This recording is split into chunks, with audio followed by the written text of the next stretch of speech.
नमस्कार मेरे प्यारे विद्यार्थियों, आप सभी का एक बार पुनः स्वागत करते हैं आपके अपने YouTube प्लेटफॉर्म संध्या कंप्यूटर क्लासेज पर। देखिए फ्रेंड्स, कल हमने MS वर्ड का पार्ट फर्स्ट वीडियो जो तैयार किया था फ्रेंड्स, उसमें काफ़ी सारे वीडियो को हमने निचोड़ करके उसमें अच्छे अच्छे क्वेश्चंस को फ्रेंड्स आपके समक्ष फेस करने की कोशिश की थी। आज उसका पार्ट 2 हम आपके समक्ष फेस कर रहे हैं। पहला क्वेश्चन आप सभी की स्क्रीन के सामने है। आप MS वर्ड में किसी भी वर्ण की घात टाइप करना चाहते हैं तो निम्न विकल्पों में से आप किसे चुनेंगे। यानी आपको इस क्वेश्चंस के अंदर यह पूछा गया है कि आप जैसे माना कि किसी वर्ण की घात यानी स्क्वायर के रूप में आप कुछ लिखना चाहते हैं तो आप किसका उपयोग करेंगे, बोल्ड, सुपर स्क्रिप्ट, अंडरलाइन या सब स्क्रिप्ट। तो सब स्क्रिप्ट का मतलब मेरे फ्रेंड्स होता है कि अक्षरों के नीचे की ओर फ्रेंड्स ये कोई लिखना हो तो इसका उपयोग करेंगे, जबकि इसके लिए आप किसका उपयोग करेंगे, सुपर स्क्रिप्ट का उपयोग करेंगे। देखिए फ्रेंड्स, बोल्ड होता है, इस बोल्ड एक फॉन्ट स्टाइल का प्रकार है। जो अक्षर होते हैं उनको गहरा यानी उसके ऊपर डार्क प्रभाव डालने के लिए इस बोल्ड फॉन्ट स्टाइल का उपयोग किया जाता है। और अंडरलाइन का मतलब होता है किसी अक्षर के नीचे की ओर रेखा खींचता है, ये भी एक फॉन्ट स्टाइल का प्रकार है। देख लेते इस और भी इनसे संबंधित जो बनने लायक क्वेश्चंस और उनका विश्लेषण, ताकि आपके एग्जाम में कोई क्वेश्चन ऐसा ना हो जो आपको वहां पे कोई डाउट पैदा करे। सुपर स्क्रिप्ट की बात करेंगे, सबसे पहले ऑप्शंस था उसके अकॉर्डिंग हमने और भी उनको सॉल्यूशन के द्वारा यहाँ पे बताया है। सुपर स्क्रिप्ट की जब बात होती है तो इसके द्वारा टेक्स्ट के ऊपर घात टाइप कर सकते हैं, जैसे इसने ऑप्शंस में दे रखा है एक्स के ऊपर स्क्वायर के रूप में। और इसकी शॉर्टकट की एग्जाम में कई बार पूछी गई है। शॉर्टकट की जब सुपर स्क्रिप्ट की आपके एग्जाम में आ जाए तो आपको याद रखना है कंट्रोल शिफ्ट के साथ में प्लस, यानी कंट्रोल शिफ्ट के साथ में प्लस होती है, ये सुपर स्क्रिप्ट की शॉर्टकट कुंजी है और ये कई बार एग्जाम में पूछी गई है, आप सभी को याद रखना है। बोल्ड की जब बात होती है तो इसके द्वारा जो सिलेक्ट किया गया टेक्स्ट होता है उसे गहरा किया जा सकता है, उसको डार्क, उसके ऊपर प्रभाव डालना तो इसका उपयोग करेंगे। शॉर्टकट की बात करेंगे तो कंट्रोल बी इसकी क्या होती है, शॉर्टकट की। अगर अंडरलाइन की बात करते हैं तो देखिए फ्रेंड्स, अंडरलाइन की जब बात होगी तो इसके द्वारा किसी टेक्स्ट के नीचे अंडरलाइन जैसे रेखा लगा सकते हैं। और अंडरलाइन की शॉर्टकट कीज आपके एग्जाम में कोई पूछता है तो आपको याद रखना है कंट्रोल के साथ में यू अंडरलाइन की क्या होती है, शॉर्टकट की होती है। और इसको हम लास्ट ऑप्शंस के द्वारा समझते हैं सब स्क्रिप्ट को। इसके द्वारा किसी अक्षर होता है उसके नीचे की ओर कुछ लिख सकते हैं, जैसे कि मैंने बताया था कि एक्स के ऊपर तो स्क्वायर के रूप में सब स्क्रिप्ट सुपर स्क्रिप्ट का उपयोग किया जाएगा, जबकि सब स्क्रिप्ट का उपयोग एक्स के नीचे ऐसे कोई काट के रूप में लिखना तो सब स्क्रिप्ट का उपयोग नहीं सुपर स्क्रिप्ट का करेंगे, जबकि यहाँ पे सब स्क्रिप्ट नीचे की ओर लिखने की अनुमति देता है। कंट्रोल शिफ्ट के साथ में प्लस तो होती है सुपर स्क्रिप्ट की और कंट्रोल के साथ में इक्वल टू यानी बराबर होती है सब स्क्रिप्ट की। नेक्स्ट क्वेश्चंस आप सभी की स्क्रीन के सामने। मेरे फ्रेंड्स, मैंने सभी क्वेश्चंस को यहाँ पे अच्छे से अच्छे क्वेश्चंस को आपके समक्ष पेश करने की कोशिश की है। तो मेरे प्यारे विद्यार्थियों, आप इस वीडियो को ज़्यादा से ज़्यादा मात्रा में शेयर करेंगे और अगर आप इस चैनल पर नए हैं तो चैनल को सब्सक्राइब करके बेल आइकन को अवश्य दबाएं, ताकि जो भी इंपॉर्टेंट क्वेश्चन है आपके CET सिलेबस के अकॉर्डिंग तो उसके अंदर हम जरूर यहाँ पे अच्छे से अच्छे क्वेश्चन को और भी यहाँ पे इंक्लूड करके आपके समक्ष पेश करने की कोशिश करेंगे। वर्ड रैप काफी इंपॉर्टेंट कमांड है, आप सभी को याद रखना है कि पेज के अंदर जो लाइन होती है वो लाइन को जैसे कि पूरी होने के बाद सवत ही उसको अगली लाइन में पहुंचाने का कार्य करता है वर्ड रैप। शब्दों के बीच स्पेस रखना नहीं, इसका कार्य नहीं होता है। शब्दों के दाएं मार्जिन को सीधा करता है, बिल्कुल नहीं होगा। टेक्स्ट का शब्द ही अगली लाइन में पहुंचाना, ये किसका कार्य होता है, वर्ड रैप का, या रैप टेक्स्ट भी आप इसको कह सकते हैं। रैप टेक्स्ट अथवा वर्ड रैप का कार्य होता है लाइन जैसे पूरी हो जाती है तो उसको शब्द ही अगली लाइन में पहुंचाने का ऑटोमेटिकली कार्य करता है ये कमांड। और भी देखते हैं इसके अकॉर्डिंग बनने लायक जो इंपॉर्टेंट फैक्ट्स है वो भी एक बार समझ लेते हैं। वर्ड रैप की जब बात हो तो आपको थोड़ा याद रखना है कि इसके द्वारा टेक्स्ट को शब्द ही अगली लाइन में पहुंचाया जा सकता है। नेक्स्ट क्वेश्चंस आप सभी की स्क्रीन के सामने है और क्वेश्चंस का आंसर देने की कोशिश करें मेरे फ्रेंड्स, क्या होगा इसका करेक्ट आंसर। देखिए क्वेश्चन नंबर जो 3 लिखा हुआ है, समानार्थक शब्दों, खाली जगह समानार्थक शब्दों की शब्द कोश हैं जिसका उपयोग समानार्थक शब्दों को खोजने के लिए किया जाता है। देखिए मेरे फ्रेंड्स, आप सभी को यहाँ पे एग्जाम में कई बार क्वेश्चंस देखने को मिल सकता है। जब समानार्थक शब्दों को खोजने की बात आती है तो आप सभी को याद रखना राइट आंसर क्या हो जाएगा, थेसर्स हो जाएगा। क्या हो जाएगा, थेसर्स हो जाएगा। यहाँ पे ऑप्शन ए पे लिखा हुआ है, बिल्कुल इसका करेक्ट आंसर हो जाएगा। उससे संबंधित रिकॉर्ड को खोजने के लिए रिसर्च का उपयोग किया जाएगा, लेकिन समानार्थक शब्दों को खोजने के लिए थेसर्स कमांड का उपयोग किया जाता है। और ये थेसर्स वगैरह होता कहां पे, तो आपको याद रखना है रिव्यू कमांड के अंदर होता है। कहां पे मिलता है ये आपको, रिव्यू कमांड के अंदर मिलेगा, ये भी आपको याद रखना है। और इस विश्लेषण के द्वारा और भी हम देखते हैं, कई बार एग्जाम में क्वेश्चंस बना हुआ है, थोड़ा सा आप ध्यान से समझेंगे तो आपको कोई एग्जाम में दिक्कत होने वाली नहीं है। थीसिस की बात होती है, ये रिव्यू टैब में उपस्थित होता है। इसका उपयोग समानार्थक शब्दों को खोजने के लिए किया जाता है। मोस्ट इंपोर्टेंट पॉइंट है, समानार्थक शब्दों को खोजने के लिए रिव्यू कमांड का थीसिस ऑप्शन उपयोग में लिया जाता है। ट्रांसलेट की बात होती है तो ये भी रिव्यू टैब में उपस्थित होता है। इसके प्रयोग से टेक्स्ट को एक भाषा से दूसरी भाषा में अनुवाद करवा सकते हैं। यानी एक भाषा से दूसरी भाषा में अनुवाद करना, तो बिल्कुल जी हाँ फ्रेंड्स, नाम से पता लग रहा है ट्रांसलेट यहाँ पे होगा। जब रिसर्च की बात आती है मेरे फ्रेंड्स, रिसर्च की बात आती है तो रिसर्च ये रिव्यू टैब में उपस्थित होता है। इसके द्वारा शब्दों के बारे में जानकारी प्राप्त की जा सकती है। और एक आपको याद रखना है, F7 की इसमें मोस्ट इंपोर्टेंट है। F7 की के द्वारा क्या होता है, F7 की के द्वारा ग्रामेटिकल और अथवा स्पेलिंग संबंधित जो मिस्टेक होती है, एरर होती है, गलतियां होती है, उसको पहचाना जा सकता है। तो ये भी आपको याद रखना है।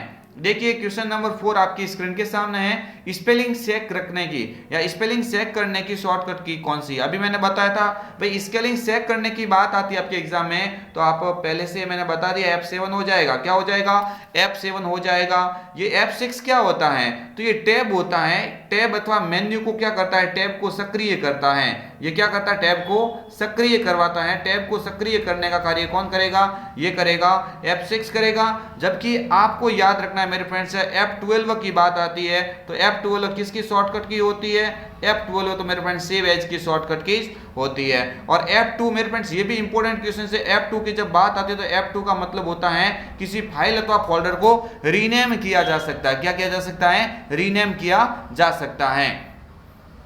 देखिए मैं और भी बता देता हूं आपको, हालांकि मैंने बता दिया है, आपको भी मैं और भी यहाँ पे ऑप्शंस के रूप में बता देता हूं, क्योंकि क्वेश्चंस काफी आपके एग्जाम में आने लायक है। F7 की जब बात होती है तो वर्ड में काम करते समय वर्तनी और व्याकरण से संबंधित गलतियां को सुधारने के लिए इस कुंजी का उपयोग किया जाता है, सहायता ली जा सकती है। F2 इस कुंजी के द्वारा फाइल अथवा फोल्डर का नाम बदल सकते हैं। फाइल अथवा फोल्डर का नाम बदलने के लिए आप किसका उपयोग करेंगे, F2 का उपयोग करेंगे। F12 पहले से सेव, फाइल को सेव एज किया जा सकता है। बिल्कुल मेरे फ्रेंड से इंपॉर्टेंट क्वेश्चन था। आपके अलावा आपको यार F6 वर्ड में जब आप काम करते हैं तो इस कुंजी को 2 बार दबाने से मेन्यू बार सक्रिय हो जाता है या टैब को सक्रिय किया जा सकता है। तो यहाँ पे ऑप्शन सभी के सभी मैंने आपको सॉल्व करवा दिए हैं। नेक्स्ट बढ़ेंगे आगे वाले क्वेश्चंस की ओर। मेरे फ्रेंड्स सीईटी एग्जाम के लिए मैं 109% कहता हूं कि यहाँ से क्वेश्चंस आपको अवश्य एग्जाम में देखने को मिलेंगे।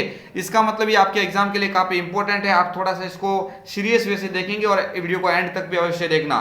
व्यू मेन्यू में स्प्लिट ऑप्शन एक होता है, काफी मोस्ट इंपोर्टेंट है। स्प्लिट ऑप्शंस का कार्य पूछा गया है कि व्यू मेन्यू में स्प्लिट कमांड का कार्य क्या होता है। नई विंडो को खोलना, नहीं बिल्कुल नहीं होगा। सभी विंडो को अरेंज करना, बिल्कुल ये भी नहीं होगा। विंडो को बंद करना, एक विंडो होती है उसको 2 भागों में बांट सकते हैं। एक विंडो होती है उसको 2 भागों में बांटने के लिए आप इस स्प्लिट ऑप्शंस का उपयोग करेंगे जो व्यू मेन्यू के अंदर होता है। ये भी आपके लिए इंपॉर्टेंट है। ऑप्शन डी यहाँ पे इसका राइट आंसर हो जाएगा।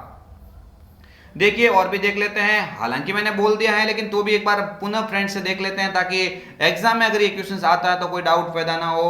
स्प्लिट या व्यू मेन्यू में उपस्थित होता है और किसी भी पेज की टेक्स्ट को 2 भागों में देखने के लिए इसका प्रयोग किया जा सकता है। तो ये भी इंपॉर्टेंट है।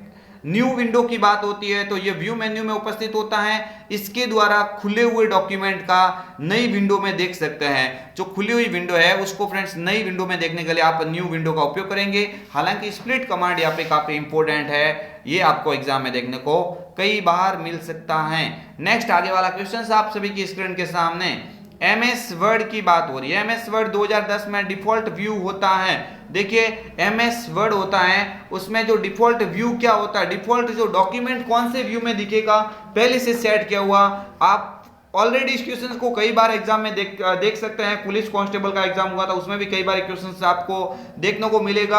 आप सभी को याद रखना है कि माइक्रोसॉफ्ट वर्ड के अंदर बनने वाली फाइल को डॉक्यूमेंट कहा जाता है। डॉक्यूमेंट का डिफॉल्ट व्यू आपको याद रखना है, प्रिंट लेआउट होता है। आप सभी को याद रखना है डॉक्यूमेंट का डिफॉल्ट व्यू क्या होता है MS वर्ड में, प्रिंट लेआउट होता है, जबकि एक्सेल होता है, अगर आपको एग्जाम में एक्सेल पूछे, एक्सेल के अलावा अगर आपको पावर पॉइंट पूछे, एक्सेल और क्या पूछे आपको, एक्सेल और पावर पॉइंट पूछे, ये कई बार एग्जाम में आ सकता है, एक्सेल अथवा पावर पॉइंट पूछे तो उसमें तो उसका हो जाएगा नॉर्मल, जबकि एमएस वर्ड के अंदर क्या होता है, प्रिंट लेआउट होता है। ऑप्शन ए यहाँ पे क्या होगा, इसका करेक्ट आंसर हो जाएगा। नेक्स्ट आगे वाला क्वेश्चन, इससे पहले देख लेते हैं, हालांकि मैंने बोल दिया है लेकिन और भी इसको थोड़ा समझ लेते हैं, मोस्ट इंपॉर्टेंट क्वेश्चन है, थोड़ा समझेंगे। प्रिंट लेआउट की बात होती है तो इससे व्यू मेन्यू, देखो ये प्रिंट लेआउट होता है, ये व्यू मेन्यू के अंदर उपस्थित होता है। प्रिंट लेआउट व्यू में स्क्रीन कागज की तरह दिखाई पड़ती है, अर्थात ठीक वैसी ही दिखाई पड़ती है जैसे छापने पर डॉक्यूमेंट दिखाई देगा। यानी आपको याद रखना डिफॉल्ट व्यू होता है प्रिंट लेआउट, एमएस वर्ड का पहले से तय किया हुआ एक लेआउट कह सकते हैं, डिफॉल्ट व्यू कह सकते हैं। नेक्स्ट आगे वाला क्वेश्चन आपके स्क्रीन के सामने, एमएस वर्ड में किस शॉर्टकट कुंजी का प्रयोग फॉन्ट साइज को बढ़ाने के लिए किया जाता है। देखिए एमएस वर्ड होता है, उसमें जो शॉर्टकट की कौन सी दबाएंगे जिससे फॉन्ट की साइज को बढ़ाया जा सकता है, फॉन्ट को ग्रो किया जा सकता है। क्या किया जा सकता है, ग्रो करने की शॉर्टकट कीज पूछिए, ग्रो फॉन्ट की शॉर्टकट कीज कौन सी है, आपको याद रखना है। ग्रो करना है तो कंट्रोल शिफ्ट के साथ में ग्रेटर देन हो जाएगा, कंट्रोल शिफ्ट के साथ में ग्रेटर देन इसका करेक्ट आंसर हो जाएगा। अगर छोटा करना है तो कंट्रोल शिफ्ट के साथ में लेस देन दबाना पड़ेगा। ये होता है छोटा करने के लिए, छोटी फॉन्ट यानी साइज को छोटी करना है ना, छोटी साइज के लिए कौन सी की का उपयोग करेंगे, यहाँ पे श्रिंक फॉन्ट का उपयोग करेंगे। तो ये भी आपको थोड़ा सा याद रखना है, आपके एग्जाम की दृष्टि से काफी ही महत्वपूर्ण कह सकते हैं। तो देखिए फ्रेंड्स, ये आपको मैंने बता दिया है। नेक्स्ट हम आगे बढ़ते हैं, क्वेश्चंस काफी एग्जाम के हिसाब से इंपॉर्टेंट है, एक बार और भी इस थ्योरी कंटेंट को देख लेते हैं, एग्जाम में आने लायक है, काफी इंपॉर्टेंट क्वेश्चंस कह सकते हैं। देखिए आप सभी को याद रखना है, कंट्रोल शिफ्ट के साथ में ग्रेटर देन, इस कुंजी का प्रयोग फॉन्ट साइज को बढ़ाने हेतु किया जा सकता है। फॉन्ट साइज को बढ़ाने हेतु कंट्रोल शिफ्ट के साथ में ग्रेटर देन, जबकि कंट्रोल के साथ में बराबर, ये किसकी होती है, ये सब स्क्रिप्ट की शॉर्टकट कुंजी होती है। कंट्रोल शिफ्ट के साथ में प्लस अगर पूछे तो ये सब सुपर स्क्रिप्ट की होती है, और कंट्रोल शिफ्ट के साथ में लेस देन पूछे तो ये किसकी होती है, सब ये किसकी होती है, श्रिंक फॉन्ट की होती है। छोटी साइज करने के लिए अगर लेस देन दबाएंगे और बड़ी साइज करने के लिए ग्रेटर देन का उपयोग करेंगे। हाँ फ्रेंड्स, ये क्वेश्चंस आपके एग्जाम में कई बार पूछे गए हैं, ये सभी के सभी शॉर्टकट की मैंने इंपॉर्टेंट है इसलिए इसके अंदर शामिल की हैं। नेक्स्ट बढ़ते हैं आगे वाले क्वेश्चंस की ओर। देखिए किस कमांड के द्वारा डॉक्यूमेंट को प्रिंट करने से पूर्व देख सकते हैं। प्रिंट निकालने से पूर्व डॉक्यूमेंट कैसा दिखेगा, प्रिंट निकालने से पूर्व डॉक्यूमेंट कैसा दिखेगा, ये तय करने का फ्रेंड्स कमांड होता है प्रिंट प्रीव्यू। कौन होता है, प्रिंट प्रीव्यू, ऑप्शन सी पे लिखा हुआ है। यानी ये क्या करेगा, जो प्रिंट होती है उस प्रिंट को बाहर निकालने से पूर्व ये ऑटोमेटिकली बताएगा ये प्रिंट कैसे निकलेगी, तो ये क्या कहलाएगा, प्रिंट प्रीव्यू। प्रिंट को पहले देखना कि प्रिंट कैसे निकलेगी, ये प्रिंट प्रीव्यू कमांड का कार्य हो जाएगा। देखिए यहाँ पे लिखा हुआ भी है, हम अच्छे से समझ लेते हैं, एक बार और देख लेते हैं ताकि एग्जाम में क्वेश्चंस आ जाए तो कोई गलती ना हो। इसके द्वारा डॉक्यूमेंट को प्रिंट से पूर्व देख सकते हैं, मैंने अभी बोल दिया, कोई ज्यादा बड़ी बात नहीं हो रही है। नेक्स्ट आगे वाला क्वेश्चंस देख लेते हैं। डॉक्यूमेंट को सबक ही सही करने के लिए हम खाली जगह का उपयोग करेंगे। आप सभी को याद रखना है कि डॉक्यूमेंट होता है उसको हम सबक ही सही करना चाहते हैं तो हम किसका उपयोग करेंगे, auto correct feature, auto complete feature, formatting या बिल्डिंग ब्लॉक्स। तो आपको याद रखना है कि ऑटो करेक्ट फीचर्स होता है। ऑटो करेक्ट फीचर्स ये क्या कार्य करता है कि मान के चलो हमने कुछ मीनिंग गलत लिखी है तो ऑटोमेटिकली ये ऑप्शन जो है ना उस स्पेलिंग को सही कर लेगा। उस स्पेलिंग में कुछ त्रुटि हो जाती है तो ऑटोमेटिक क्या करेगा, ये उसको सही करने का कार्य करता है। देख लेते हैं, एग्जाम के लिए इंपॉर्टेंट है तो आप इसको थोड़ा सा याद रख लेना कि इसका प्रयोग डॉक्यूमेंट को सबक ही सही करने के लिए किया जाता है। नाम क्या है इसका, ऑटो करेक्ट फीचर। क्या हो जाएगा, ऑटो करेक्ट फीचर हो जाएगा। देखिए नेक्स्ट आपके एग्जाम के हिसाब से इंपॉर्टेंट क्वेश्चंस है, और कल मैंने एमएस वर्ड का एक वीडियो डाला था, उसको भी फ्रेंड्स देख लेना, क्योंकि इन दोनों वीडियो को देखने के बाद में आपका एमएस वर्ड का टॉपिक अच्छा खासा कवर हो जाएगा।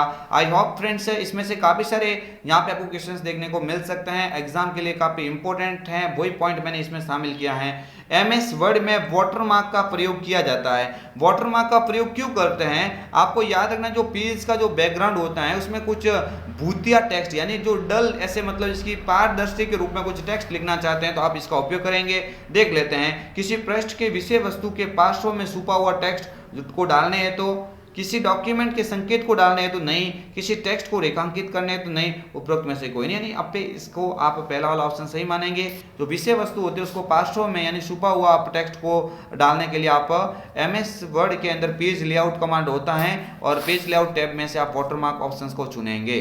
तो यहाँ पे देख सकते हैं, हालांकि मैंने आपको बता दिया है, ये पैराग्राफ के अंदर देखो फ्रेंड्स, आपको थोड़ा ध्यान रखना, पेज लेआउट टैब होता है, कहाँ पे, पेज लेआउट टैब में उपस्थित होता है और इसका प्रयोग किसी विषय वस्तु में पार्श्व या छुपा हुआ टेक्स्ट को डालने हेतु इसका उपयोग किया जाता है।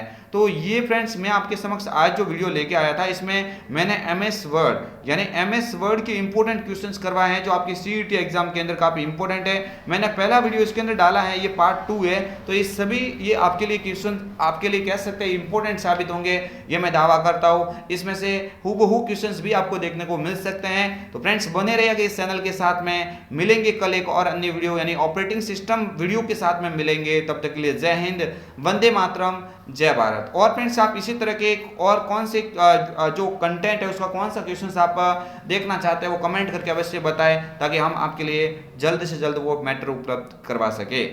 जय हिंद, जय भारत।